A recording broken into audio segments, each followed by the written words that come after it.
Hi, in front of me Xiaomi Mi 11 Pro device, and now I'm gonna show you how to change the default browser on this device.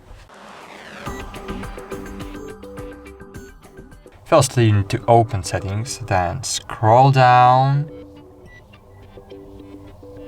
and choose apps. Then choose manage apps, click on the three dots button on the right top corner of the screen and click default apps. Here choose browser and just change the browser to the other.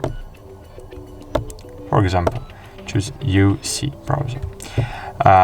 Or of course you can install other browser to set the other browser as default.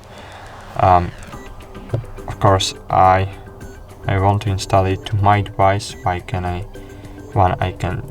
can't do it? Okay, for example, I want to install Firefox browser.